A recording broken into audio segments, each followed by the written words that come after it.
الدرس السابع yettinchi dars. Abwabul masjidi maftuhatun. Masjidning eshiklari ochiqdir. Liman hadhihil buyutul jadida. Bu yangi uylar kimniki? Hiya li mudiri sharika. U shirkat mudiriniki. An-najmu jamila. An-nujumu jamila. Yulduzlar chiroylidir. Hadhihi durusu sahla. Bu darslar osondir. Fil hindi lughatun kathira. Hindistonda ko'p tillar bor. Aynal kutubul jadida. Yangi kitoblar qayerda? Hiya fil maktaba. Ular tilka sururu maksuratun. Ana u kravatlar singandir. As-sa'atul yabaniyatu rakhisa. Yaponiya soati arzondir. Hadhihil humuru lil fallahi. Bu eshaklar dehqonniki. Al-hamiru bu ham eshaklar ikkinchi turi. Ikki xil ko'plik mavjud. Ayna kutubukunna ya akhawat. Ey opalar, kitoblaringiz qayerda? Hiya fil fasli. Ular sinfda. Hadhihi kutubi. Bu mening kitoblarimdir. Va tilka kutubu ukhti. Va ana u opamning kitoblari. Hadhihi makatibu tullabi. Bular talabalarning stollari, partalari. Fi hadha ash-shari'i fanadiqu kabira. Bu ko'chada katta mehmonxonalar bor. 56-bet mashqlar. Birinchi mashq. Savollarga yuqoridagi matndan javob topishimiz kerak. Aynal kutubul jadida. Yangi kitoblar qayerda? Demak, bu yerda Aynal kutubul jadida. Yangi kitoblar qayerda? Hiya fil maktaba. Ular kutubxonada. Xuddi shu tariqa boshqa savollarga javob topamiz matndan.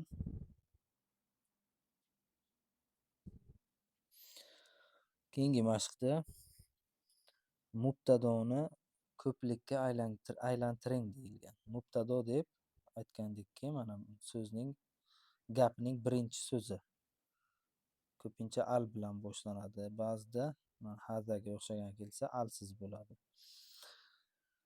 Demak, mubtadoni ko'plikka aylantiramiz. Birinchi so'zni ko'plikka aylantiramiz. Al-babu maftuhun. Eshik ochiqdir. Al-abwabu maftuhatun. Eshiklar ochiqdir.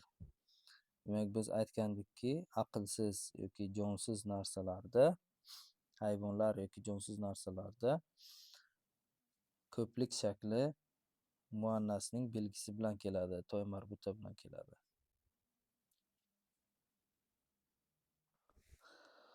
Xuddi shu tariqa, demak, hada qalamun jadidun. Bu yerda yozamizki, haula'i aqlamun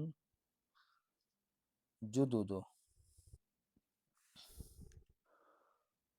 An-najmu jamila. Demak, yulduz chiroyli. Bu yerda yulduzlar chiroyli.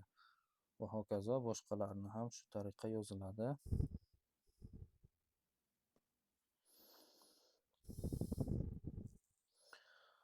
Keyingi betga o'tamiz. Keyingi mashqqa o'tamiz. Do' fil amakinil xoliya fi ma yali akhbarun munasiba. Quyidagi xoli o'rinlarga, bo'sh o'rinlarga munosib xabarlarni kiriting deyilyapti. Avvalo xabar nima bilishimiz kerak. Xo'p, demak, oldingi mashqlarda aytdikki, mubtado deb birinchi so'zga aytiladi. Demak, birinchi kelgan so'z mubtado bo'ladi. Agar u mubtado ko'rsatish olmoshi yoki shunga o'xshagan olmoshlardan bo'lmasa, al bilan boshlanadi. Odamning ismi bo'lmasa, demak, al bilan keladi. Al baytu. Mana bular hammasi mubtado. Demak, mubtadolar al bilan keldi. Endi bizga xabar so'z qanaqa bo'ladi? Xabar degani, masalan, mana jadidun so'zi xabar. Uy yangidir. Uyning demak xabarni beryapti. Mubtadodan keyin albatta xabar keladi. Mana shu qoidani yodlab olishimiz kerak. Masalan, mubtado birinchi so'z bo'lsa, undan keyin albatta xabar keladi. Mana shu xabarning belgilaridan biri oxiri tanvinlik bo'ladi. Al bilan kelmaydi. Jadidun. Pastdagi gaplarda ham xuddi shunday. Masalan, al-babu, masalan, eshik ochiqdir. Al-babu maftuhun. Oxiri tanvinlik, maftuhun. Va xabarning yana bir belgisi oxiri zamma bo'ladi. Jadidun oxiri zamma. Mana shu narsa demak xabarning belgisi. Jadidun tanvinlik zamma bo'ladi.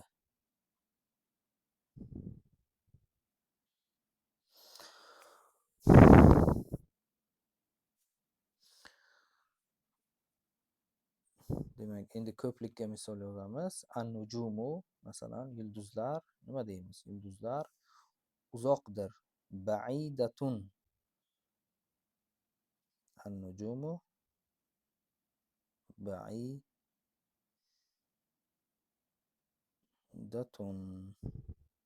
Ba'idun bo'lmaydi, chunki bilamizki ba'idatun demak oxiri zammalik, tanvinlik va zammalik oxiri. Ba'idatun bilamizki, demak nujumu jonsiz narsa. Shuning uchun oxirida to'y marbuta keladi. Mana shu qismlarga e'tibor beramiz va hokazo boshqa gaplarni ham xuddi shu tariqa munosib so'zlarni qo'yib chiqishimiz kerak. Keyingi mashq demak, hati jam'al kalimatil atiya. Quyidagi so'zlarning ko'pligini keltiring deyilyapti. Masalan, babun qanday bo'ladi? Abwabun. Baytun, buyutun. Najmun, nujumun. Xuddi shu tariqa boshqa so'zlarni ham ko'pliklarini yozib chiqamiz. Juda oson mashq.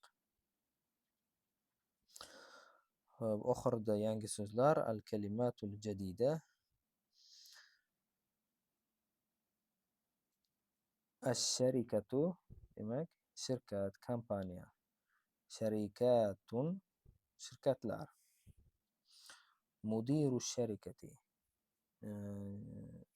shirkat rahbari. Rohisun arzon. Al-qamisu ko'ylak. Qumsonu ko'ylaklar.